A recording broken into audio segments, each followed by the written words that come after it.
Hello friends, welcome to my YouTube channel R Singh educators. जैसा कि हमने पिछली बार आपके लिए कराया था नाउन्स टॉपिक, नाउन्स का फर्स्ट पार्ट कराया था और काफ़ी दिन से मैंने थंबनेल लगा रखा था। नाउन्स का सेकंड पार्ट आने वाला है, तो कुछ ऐसी सिचुएशन रही जिसकी वजह से सेकंड पार्ट नहीं आ पाया।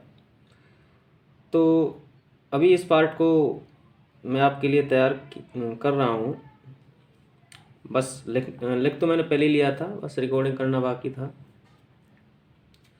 तो पिछले पार्ट में मैंने बताया कि नाउन्स को किस प्रकार से आप कॉम्पिटिटिव लेवल पर यूज़ करते हैं या फिर उनका इस्तेमाल कैसे किया जाता है। उसी क्रम में आगे रूल नंबर 3 में मैं लेकर के आया हूँ। कुछ ऐसे फॉरेन वर्ड्स होते हैं जिनकी सिंगुलर एंड प्लूरल फॉर्म निम्न प्रकार से होती है। जैसे सिंगुलर में अगर आप किसी वर्ड को, जैसे कि आपका एक वर्ड है डेटम, डेटम को आप सिंगुलर में डेटम बोलेंगे और प्लूरल में डाटा या डेटा। ऐसे ही क्राइटेरिया, हम प्लूरल जो वर्ड है क्राइटेरिया उसको मोस्टली यूज़ करते हैं, लेकिन इसका सिंगुलर जो होता है वो होता है क्राइटेरियन और इसका प्लूरल होता है क्राइटेरिया।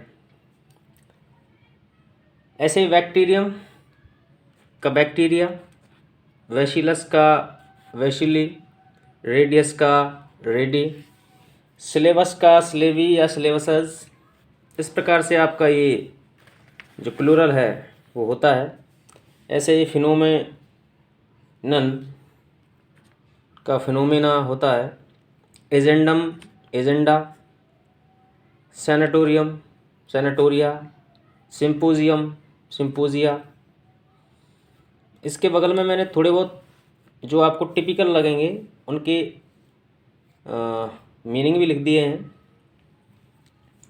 ऐसे ही ओएसएस होता है, उसका होता है ओएसएस, क्राइसिस का क्राइसिस, स्टिमुलस का स्टिमुली, एलुमिनस का एलुमनी, एलुमिना का एलुमिनी, फार्मूला का फार्मूलेई या फार्मूलाज। तो इसको जानने के लिए एक शॉर्ट ट्रिक भी होती है। ऐसे तो बहुत सारे वर्ड हैं जो इस फॉर्मेट में मैंने नहीं लिखे हैं या नहीं लिख पाया हूँ। बहुत सारे वर्ड आएंगे भी आगे जिनका हमें प्लूरल करना होता है या सिंगुलर है या प्लूरल ये देखना होता है। तो इसके लिए एक शॉर्ट ट्रिक ये होती है कि अगर सिंगुलर में U M U O N U M O N या ए एन आ रहा है तो उसका हमेशा प्लूरल ओनली ए से लग करके बनेगा। ऐसे ही यूएस लग करके आ रहा है तो उसका प्लूरल आई लग करके बनेगा। सिस लग रहा है तो सेस लगेगा और ए लग रहा है तो ए ई। इस प्रकार से आपके ये जो ट्रिक है वो काम करेगी और आपके प्लूरल्स बन जाएंगे। इसमें एक अपवाद है, एक दो। जैसे ऑडिटोरियम है, ऑडिटोरियम का ऑडिटोरियम्स होता है। ऐसा नहीं है कि यू एम लग रहा है तो ऑडिटोरियमा हो जाएगा, ये ऑडिटोरियम्स होगा। हारमोनियम का हारमोनियम्स होगा। तो इस प्रकार से आपके ये कुछ अपवाद भी हैं। इसके बाद में अगर आगे चलें हम तो अपना रूल नंबर 4 आता है और 4 नंबर के जो रूल है उसमें हम देखेंगे। जैसे एक एग्जांपल लिखा हुआ है कि my hair is black. My hair is black, hairs भी लिखा है नीचे और आर भी लिखा है। तो जब हम हेयर को लेते हैं तो हेयर जो होता है वो सिंगुलर फॉर्म में यूज़ किया जाता है। हेयर आएगा और हेयर के साथ में सिंगुलर वर्ब आएगी इज। तो my hair is black. Are नहीं आएगा, ना ही हेयर्स आएगा। लेकिन अगर इसके साथ में कोई संख्या लगा दी जाती है, जैसे 2 लग रहा है, 2 की जगह पर कोई और भी संख्या ले सकते हैं, नंबर ले सकते हैं। अगर कोई नंबर साथ में लग करके आ रहा है तो नंबर की वजह से वो प्लूरल बन जाएगी। जैसे 2 hairs in my beard are white, मेरी दाढ़ी में 2 बाल सफ़ेद हैं। तो ये क्या हो गया, ये प्लूरल हो गया। यहाँ पे इज़ काम नहीं करेगा, क्योंकि यहाँ पे आगे आगे हमने एक नंबर लगा दिया 2। 2 जो है वो अपने आप में प्लूरल है, इस वजह से आर आया। इसमें मैंने नीचे नोट डाल के लिख भी दिया है, अगर हेयर से पहले संख्या आ जाए तो इसे काउंटेबल नाउन की तरह यूज कर सकते हैं। लेकिन अनकाउंटेबल जो नाउन्स होती हैं वो हमेशा क्या होती हैं, सिंगुलर मानी जाती हैं। और हेयर जो है वो अनकाउंटेबल नाउन थी, इस वजह से यहाँ पे इज आया, क्योंकि हम हेयर्स को गिन नहीं सकते, काउंट नहीं कर सकते। ऐसे ही अगला अगर हम एक रूल देखें तो अगले रूल में देखेंगे कि कुछ कलेक्टिव नाउन जैसे people, police, cattle, clergy, peasantry, poultry, gentry, vermin, इस प्रकार के कुछ शब्द हैं जिनके साथ में हमेशा प्लूरल वर्ब आती है, प्लूरल फॉर्म आती है ये, और प्लूरल ही वर्ब आती है। जैसे पीपल जो है, किसी एक व्यक्ति को हम पीपल नहीं कहेंगे, इस वजह से पीपल जो है वो प्लूरल वर्ड है, और प्लूरल वर्ड के लिए हम प्लूरल हेल्पिंग वर्ब काम में लेंगे या वर्ब काम में लेंगे। ऐसे ही पोलिस एक व्यक्ति को पुलिस नहीं कह सकते हैं, पुलिस एक यूनिट है।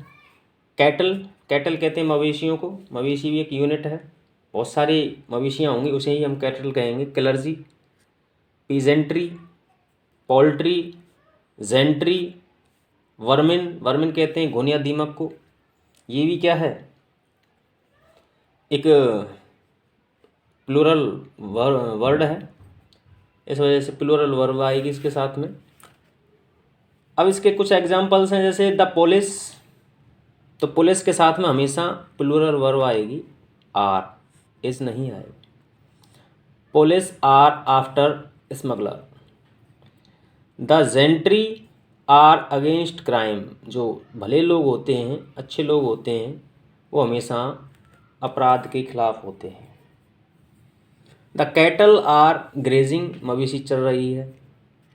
तो इस प्रकार से हम नाउन जो होते हैं उनका हम यूज़ करते हैं, और ये आपके जितने भी कॉम्पिटिटिव एग्ज़ाम हैं, अगर उनमें नाउन का टॉपिक है, सबसे बेस्ट टॉपिक है, और आपके लिए बेस्ट उदाहरण भी हैं, रूल्स भी हैं। अगर आप चाहें तो आगे इससे तैयारी भी कर सकते हैं। ऐसे ही एक और अगला नियम है, जैसे कुछ नाउन्स जैसे शीप, डियर, स्वाइन, ऑफस्प्रिंग, अपेटस होगा शायद, आर और होगा, अपेटस, प्रीसिस, सीरीज, योक, कैनन, ईटीसी, ऐसे कुछ वर्ड हैं जो कि जीरो प्लूरल नाउन कहलाते हैं। इनका कभी भी सिंगुलर से प्लूरल नहीं बनता है।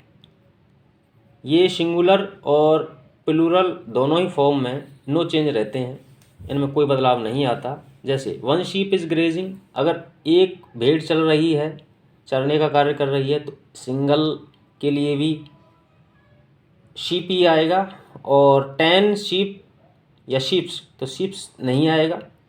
10 शीप आर ग्रेजिंग, तब भी शीप ही रहेगा, शीप्स नहीं होगा। This apparatus is out of order, all apparatus are out of order. तो इस प्रकार से सिंगुलर के लिए भी अपरेटस ही आया, और प्लूरल वर्ब के लिए भी अपरेटस ही आया। तो इस प्रकार से कुछ नियम थे थोड़े से, जिनको आज लेकर के मैं एक शॉर्ट वीडियो के माध्यम से आपके सामने उपस्थित हुआ। कुछ के मन में ये होगा कि बहुत शॉर्ट वीडियो बनाते हैं। शॉर्ट वीडियो इसलिए बनाता हूँ क्योंकि लॉन्ग वीडियो को देखने में जो बच्चे होते हैं वो बोरियत फील करते हैं। शॉर्ट वीडियो को आप आराम से देख सकते हैं, हंसते खेलते, कभी भी टाइम निकाल करके। इस वजह से शॉर्ट वीडियो ही बनाता हूँ, और शॉर्ट वीडियो को आराम से लिखा भी जा सकता है, पढ़ा भी जा सकता है। तो इस प्रकार से आपके लिए मैंने ये नाउन का टॉपिक 2 जो वीडियो हैं आपके लिए बना दिए हैं।